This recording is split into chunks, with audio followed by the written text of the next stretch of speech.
السلام علیکم، welcome to my YouTube channel. آئیے ہم اس کہانی کا بقیہ حصہ سنتے ہیں۔ میں اس کی چھوٹی بہن کے ساتھ رات میں سو گئی۔ دیکھے جانے کا احساس تو ہوتا رہا مگر اس سے زیادہ کچھ نہ ہوا اور رات گزر گئی۔ صبح ناشتے کے بعد میں نے دوست سے کہا کہ چلو مجھے وہاں لے چلو، تو اس نے کہا چلو ہم اس کے گاؤں کے ساتھ واقع ایک دوسرے گاؤں میں پہنچے۔ میرے خیال میں وہاں اس نے پہلے سے ہی اطلاع کر دی ہوگی، کیونکہ کافی لوگوں کی موجودگی کے باوجود ہمیں پہلے اندر جانے دیا گیا، یا کوئی اور وجہ رہی ہوگی۔ اندر ایک بزرگ کوئی 50 سال کے قریب عمر ہوگی، سفید کالی داڑھی، لمبے بال، بیٹھا ہوا تھا۔ سلام دعا کے بعد میں نے سارا حال جلدی جلدی بیان کر دیا، جس کے بعد اس بزرگ نے کچھ پڑھنا شروع کر دیا۔ جیسے جیسے وہ پڑھتے جاتے تھے میرے سر اور کندھوں پر وزن بڑھتا جاتا تھا۔ اچانک کوئی چیز مجھ سے الگ ہو کر دیوار میں سما گئی اور دیوار پر ایک سایہ نظر آنے لگا، مگر مجھے لگ رہا تھا کہ وہ بہت غضبناک ہے۔ اس وقت بزرگ نے اس کو کہا، کیوں اس لڑکی کو پریشان کر رہے ہو؟ سائے سے آواز آئی کہ میں اس کو پسند کرتا ہوں۔ تم جتنا علم رکھتے ہو اس سے زیادہ علم میرے پاس ہے۔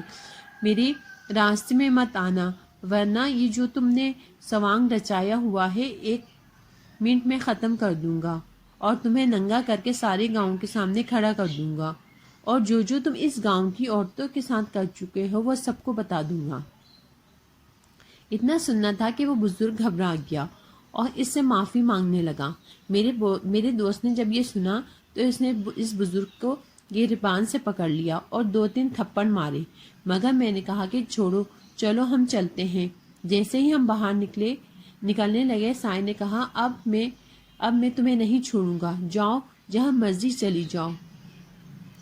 ہر ہفتے کے 2 دن میرے ہوں گے اور میں آیا کروں گا۔ خوب سچ سنور کے رہا کرو میرے لیے۔ میرا خوف سے برا حال تھا، میں بے ہوش ہونے کے قریب تھی۔ میرے دوست نے مجھے پکڑا اور باہر گاڑی تک لایا۔ گاڑی میں بیٹھتے ہی میں نے دوست سے کہا، مجھے لاہور میری والدہ کے پاس چھوڑاؤ۔ دوست بھی پریشان ہو گیا تھا۔ اس نے سوچا اس وقت یہی بہتر ہے کہ مجھے میری والدہ کے پاس چھوڑائے۔ خیر، گھر سے کپڑوں کا بیگ لیا اور لاہور کی طرف نکل پڑے۔ میں نے اپنی والدہ کو فون کیا اور پوچھا کہ وہ کہاں ہیں۔ ماں آخر ماں ہوتی ہے۔ میرے لہجے سے ہی وہ سمجھ گئی کہ میں پریشان ہوں۔ والدہ نے بتایا کہ وہ وہاں ہی اپنی بہن کے گھر میں دوست کو ایڈریس بتایا اور اس نے مجھے مطلوبہ جگہ ڈراپ کر دیا۔ میں نے اپنی والدہ کو سب بتایا اور انہوں نے اپنی بہن کو، سب پریشان ہو گئے۔ خالہ کی ساس نے بتایا کہ یہاں قریب ہی ایک بندہ ہے جو کالا علم کرتا ہے مگر جنات کو قابو کرنے کا دعویٰ کرتا ہے۔ ہم فوراً اس کی طرف روانہ ہوئے۔ وہاں جاتے ہوئے راستے میں بار بار میرے دماغ میں ایک ہی جملہ گھوم رہا تھا کہ مت جاؤ، وہاں مت جاؤ، مگر میں چلتی رہی۔ 2 گلیاں دور اس بندی کا گھر تھا۔ جب ہم وہاں پہنچے تو وہ کہیں جانے کے لیے نکل رہا تھا۔ ہمیں دیکھ کر رک گیا اور مسئلہ سننے کے بعد اس نے ہمیں اندر بلا لیا۔ جیسے ہی ہم اندر داخل ہوئے ہمارے پیچھے ہی وہ بھی اندر داخل ہوا۔ جیسے ہی وہ بندہ گھر کے اندر داخل ہوا تو جیسے کسی نے اس کو ہوا میں اچھال دیا ہو اور ہمارے اوپر سے اڑتا ہوا آ کر ہمارے سامنے گرا اور اس کا سر پھٹ گیا۔ پھر تو جیسے کوئی باقاعدہ اسے مارنے لگا۔ کبھی ایسا لگتا کہ جیسے کوئی لاتی مار رہا ہو، کبھی تھپڑوں کی آواز آنے لگتی۔ ہم فوراً وہاں سے واپسی پلٹے اور گھر کی طرف دوڑ لگا دی۔ لوگ بھی حیرانی سے ہمیں دیکھ رہے تھے کہ ان عورتوں کو کیا ہوا ہے، ایسے گلیوں میں بھاگ رہی ہیں۔ ہم نے گھر پہنچ کر ہی سانس لیا۔ گھر پہنچتے ہی میری والدہ اور خالہ کی سانس جو کافی ایجڈ تھی مگر وہ بھی ہمارے ساتھ بھاگ کر ہی آئی تھیں، چارپائی پر گر گئی۔ خالہ کی بیٹیوں نے فوراً پانی دیا ہمیں۔ ابھی ہم بیٹھے ہی تھے کہ دیوار پر ایک کالا سیاہ بلّا نظر آیا۔ میں نے اپنی زندگی میں اتنا موٹا بلّا کبھی نہیں دیکھا تھا۔ اس کی آنکھیں، اللہ اللہ، آج بھی سوچتی ہوں تو خوف سے دل کانپنے لگتا ہے۔ اتنی سرخ تھیں اور لگتا تھا کہ ان میں آگ جل رہی ہو۔ وہ آنکھیں مجھے اپنے وجود میں گڑتی ہوئی محسوس ہو رہی تھیں۔ اچانک میرے ذہن میں الفاظ ٹائپ ہونا شروع ہو گئے کہ میں نے تمہیں کہا تھا نا کہ میں تمہیں پسند کرتا ہوں، تم مجھے پسند کرو اور ان باتوں جعلی عاملوں کے چکر میں نہ پڑو۔ ان سے زیادہ علم میرے پاس ہے۔ ایک کا حال تم نے وہاں دیکھ کر آئی ہو اور ایک کا حشر یہاں دیکھ لیا۔ اب بھی نصیحت حاصل نہیں ہوئی تمہیں؟ مجھے تو ایسا تھا جیسے کاٹو تو بدن میں خون نہیں۔ اتنے میں خالہ کی بیٹی نے جوتا مارا جو سیدھا جا کے اس بلے کی کمر پر لگا۔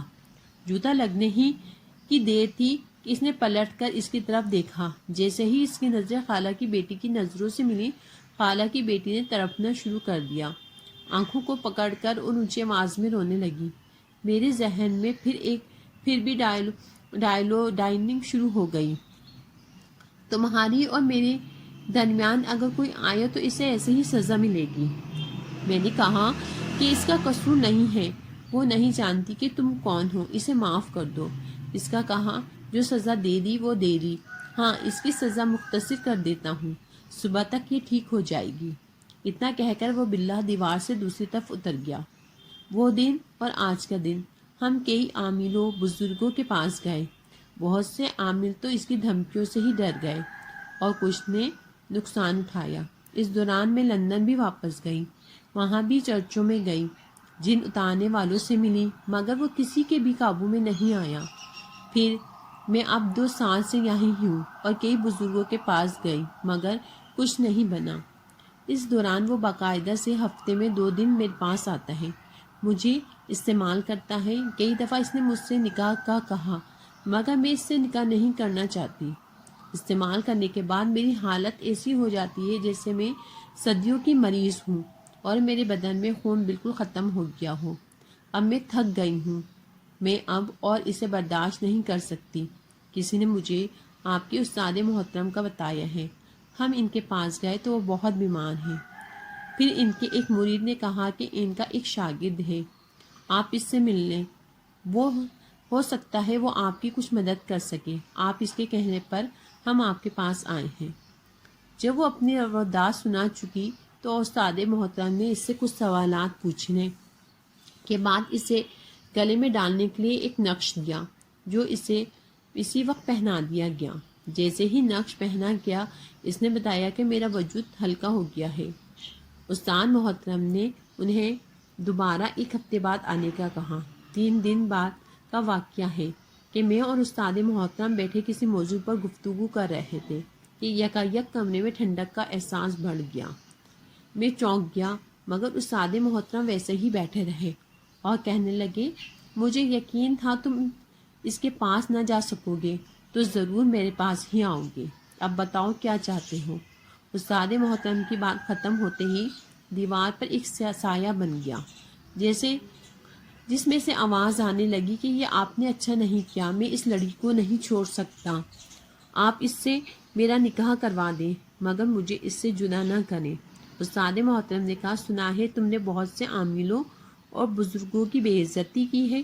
تو اس نے کہا وہ لوگ اسی قابل تھے، لوگوں کو فراڈ سے لوٹتے تھے۔ اگر کسی کے پاس سچ میں تھوڑا بہت ہوتا تو میں اسے ڈرا دھمکا کر چپ کروا دیتا تھا، مگر یہ پہلی بار ہوا ہے کہ آپ نے صرف ایک نقش سے مجھے مجبور کر دیا ہے۔ خیر بہت سی باتیں ہوئی مگر وہ لڑکی کو چھوڑنے کے لیے تیار نہ تھا۔ استاد محترم نے کہا، تمہارے پاس 2 ہفتے ہیں، اپنا زور آزما لو، یہ سوچ لو اچھی طرح کہ کیا کرنا ہے تمہیں، اور جاؤ اب۔ کچھ دن بعد ہی وہ ماں بیٹی آ گئیں اور اپنے ساتھ تحفے اور نذرانے لے کر آئیں۔ استاد محترم نے صرف اتنا رکھ لیے جتنے اخراجات آ سکتے تھے، باقی سب واپس کر دیا۔ وہ شکریہ ادا کرتے نہیں تھکتی تھی کہ 10 سالوں میں پہلی بار سکون میں سے سوئی ہوں میں۔ وہ آیا ضرور مگر دروازے کے سامنے، کبھی دیوار پر کبھی چھت پر، دھمکیاں دیتا رہا، خدا آپ کو سلامت رکھے کہ آپ نے میری زندگی بچا لی۔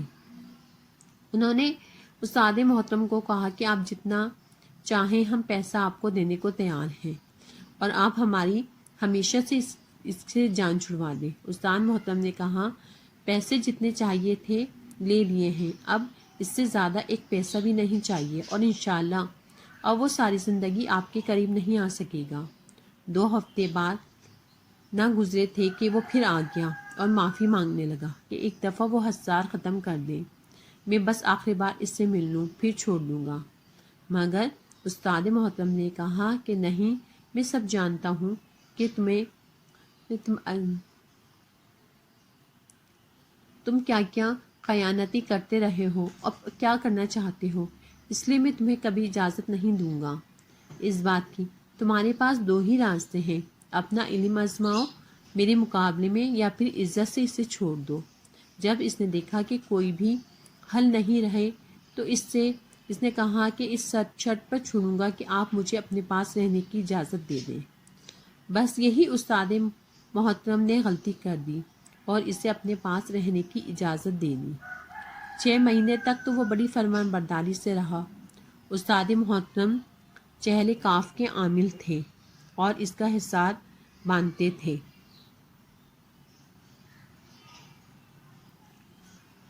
ایک رات وہ دیر تک استاد محترم کے پاس رہا۔ سردیوں کی رات تھی۔ جب استاد محترم نے کہا کہ چلو اب میں وضو کے حساب باندھ لوں تو اس نے کہا، آپ میرے جیسے جن کا آپ محافظ ہے، آپ کا کسی کی کیا مجال جو آپ کی طرف آئے، یہ حساب اب رہنے دیا کریں۔ خیر اس رات تو انہوں نے حساب باندھ لیا، مگر اس کے مسلسل اصرار پر ایک دن انہوں نے حساب چھوڑ دیا۔ اسی طرح کوئی 15-20 دن یہ سلسلہ چلا، اور ایک دن استاد محترم کہیں جا رہے تھے، وہ بھی ساتھ تھا، کہ اچانک اس نے بائک کا پینڈل جو تھا وہ ایک کار کے ساتھ جا موڑ دیا اور وہ کار سے جا ٹکرائی۔ کافی چوٹیں آئیں، اسپتال لے جایا گیا، جہاں وہ 10 دن زندگی موت سے لڑتے رہے، اور اسی دوران انہوں نے مجھ سے یہ سارے واقعات بیان کیے۔ 10 دن بعد ان کا وصال ہو گیا۔ اللہ پاک ان کی مغفرت فرمائے اور ان کے درجات بلند کرے۔ مجھے انہوں نے بہت کہا کہ کچھ میرے پاس ہے لے لو مجھ سے، مگر پتہ نہیں کہ کیوں میرے دل میں ڈر بیٹھ گیا اور میں ان سے وقت آخر میں کچھ بھی حاصل نہ کر سکا۔ ان کی تدفین کے بعد میں ایک کالے سیاہ بلے کو قبرستان میں پھرتے دیکھتا تھا۔ اب بھی لوگ کہتے ہیں کہ انہوں نے اس قبرستان میں ایک بڑے سائز کا کالا بلہ اکثر دیکھا ہے۔ پتہ نہیں وہ کیا کرنے آتا ہے۔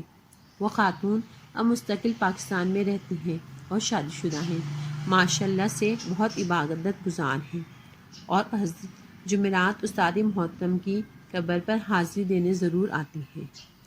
اگر آپ کو ہماری ویڈیوز پسند آتی ہیں تو ہمارے چینل کو لائک کیجیے، سبسکرائب کیجیے۔